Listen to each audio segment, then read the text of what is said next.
सुंदरपुर नाम के गांव में सुधा नाम की एक औरत अपने 2 बच्चों और सास गंगा के साथ रहा करती थी। सुधा की सास गंगा बड़ी ही समझदार किस्म की औरत थी। सुधा अपने पति के निधन के बाद घर चलाने के लिए काम पर जाती थी। उसके कंधे पर अब सास और दोनों बच्चों की जिम्मेदारियां थी, इसीलिए वो कड़ी मेहनत करती थी। एक दिन सास, बहू तुम आज काम पर नहीं जा रही हो क्या? वो माँ जी आज थोड़ा लेट जाऊंगी, बच्चों के स्कूल की फीस भी तो भरनी है, वो भर के फिर काम पर चली जाऊंगी। ठीक है बेटा, थोड़ा समय है तो मेरे पोतों के पसंदीदा कढ़ी चावल बना दो ना आज। जी माँ जी, मैं भी वही सोच रही थी। ऐसा कह सुधा बच्चों के लिए कढ़ी चावल बना देती है और फिर बच्चों के स्कूल में जाकर उनकी फीस भर देती है और वहीं से काम पर चली जाती है। दोपहर के समय जब बच्चे घर लौटते हैं तो कढ़ी चावल की खुशबू सुन बड़ा बेटा शिवा गंगा से, दादी आज माँ ने कढ़ी चावल बनाए हैं ना? हाँ बच्चों, तुम दोनों को कढ़ी चावल बहुत पसंद है ना, इसीलिए तुम्हारी माँ बना कर गई है। दादी मुझे जल्दी दो, मुझे शिवा भैया से ज्यादा भूख लगी है। तुम दोनों हाथ मुंह धोकर आओ, मैं तब तक खाना परोसती हूँ। दोनों बच्चे कढ़ी चावल खाकर पढ़ाई करने के लिए बैठ जाते हैं।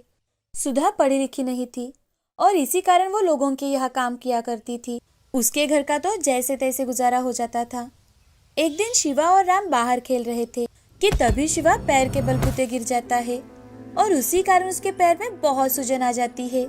ये देख गंगा, अरे शिवा ये क्या हुआ? थोड़ा देख कर खेला करो बेटा। देखो ऐसे खेल के कारण तुम्हारे ही पैर में मोच आ गई है। अब चुपचाप यहाँ बैठो, मैं अभी लेप बना कर लाती हूँ। दादी बहुत दर्द हो रहा है दादी। हाँ बेटा, मोच आई है तो दर्द तो करेगा ही ना, थोड़ा धीरज से काम लिया करो।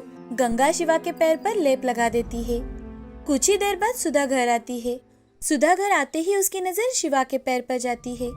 वो शिवा के पास जाकर, बेटा शिवा तुम्हें ये क्या हुआ और पैर में इतनी सूजन क्यों है तुम्हारे?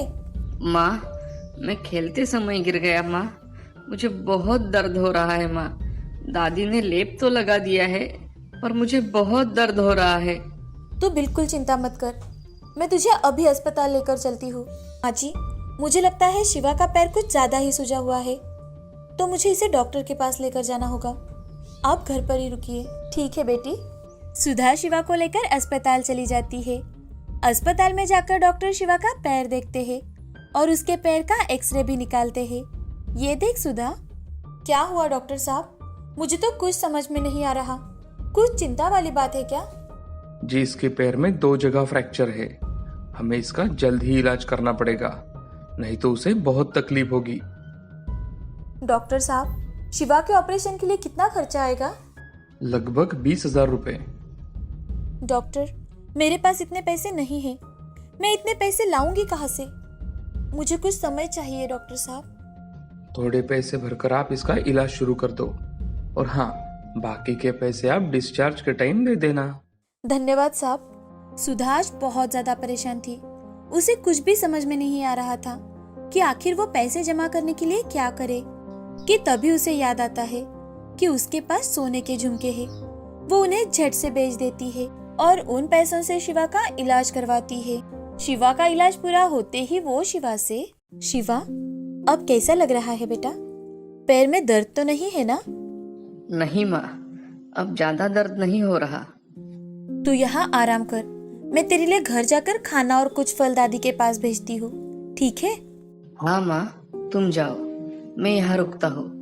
मेरा बच्चा। अब सुधा घर लौट आती है और अपनी सास के साथ शिवा का खाना बनाकर और कुछ फल खरीदने के लिए पैसे दे देती है। गंगा वो खाना और पैसे लेकर अस्पताल के लिए निकल पड़ती है। सुधा वहीं पर आंगन में सोचती हुई बैठ जाती है कि तभी वहां से कुछ साधु लोग जा रहे थे। वो सुधा को देख, बेटी हमें थोड़ी भिक्षा मिलेगी? प्रणाम महाराज, आइए ना बैठिए। बेटी हमें थोड़ा खाना मिल जाएगा तो बड़ा अच्छा होगा। सुधा झट से घर में आती है और अपने और राम के हिस्से का खाना उन साधुओं को परोसती है। साधु खाना खाकर बड़े ही तृप्त हो जाते हैं और सुधा से, अरे वाह बिटिया, तुम्हारे हाथों में तो देवी अन्नपूर्णा का वास है, बहुत स्वादिष्ट खाना बनाया है तुमने। धन्यवाद महाराज। बिटिया मुझे तो तुम बड़ी चिंतित दिखाई दे रही हो। हमें बताओ, शायद मैं तुम्हारी कुछ मदद कर सकूं। सुधा सारी बात साधु को बताती है। साधु सुधा की बात सुनकर बड़े भावुक हो जाते हैं और वो सुधा से, बेटी, मैं तुम्हें एक मंत्र बताता हूँ। उसके इस्तेमाल से तुम ढेर सारा खाना बना सकती हो और उस खाने को लोगों में बेचकर तुम कुछ पैसे भी कमा सकती हो। मेरे मंत्र की सहायता से तुम्हारी गरीबी दूर हो जाएगी और तुम सुखी हो जाओगी बेटी। धन्यवाद महाराज। फिर वो साधु वहां से चले जाते हैं। अब सुधा घर में जाकर बचे हुए खाने को देख वो मंत्र पढ़ती है तो वहां पर बहुत सारा खाना बन जाता है और ये देख सुधा बहुत ज्यादा खुश हो जाती है। अब अगले दिन सुबह सुधा अपने घर के काम पूरे कर कुछ कड़ी चावल बनाकर बाजार में चली जाती है। बाजार जाकर एक ठेला किराए पर ले लेती है और उस पर कड़ी चावल रखकर बेचना शुरू कर देती है। कड़ी चावल लो, स्वादिष्ट कड़ी चावल, आइए आइए एक बार खाकर तो देखिए।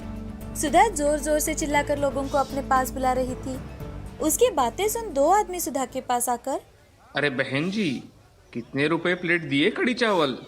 जी 40 रुपए। 2 प्लेट दूं? अच्छा ठीक है, हमें 2 प्लेट कड़ी चावल दे दो। सुधा जल्दी से 2 प्लेट कड़ी चावल उन्हें दे देती है। कड़ी चावल खाते ही वो दोनों बहुत ज्यादा खुश हो जाते हैं। दूसरा आदमी सुधा से, अरे भाई वाह, मजा आ गया, बड़े ही स्वादिष्ट है ये चावल, हमें बहुत पसंद आ गए। मुझे 1 प्लेट घर पर पैक करके देना बहन जी। जी अभी देती हूँ। सुधा अब उन्हें 1 प्लेट कड़ी चावल पैक कर देती है और वो आदमी पैसे देकर वहाँ से चले जाते हैं। सुधा दिन भर एक जगह खड़े रहकर कड़ी चावल बेचती है। सुधा के कड़ी चावल की खुशबू इतनी ज्यादा अच्छी थी कि ग्राहक उसकी तरफ खींचे जा रहे थे और सुधा इस बात से बहुत ज्यादा खुश थी कि उसके कड़ी चावल बेचे जा रहे हैं। शाम के समय घर जाकर वो पैसे गिनती है तो लगभग 2000 रुपए जमा थे। ये देख सुधा बहुत ज्यादा खुश हो जाती है। अब सुधा शिवा और अपनी सास गंगा के लिए खाना लेकर अस्पताल चली जाती है।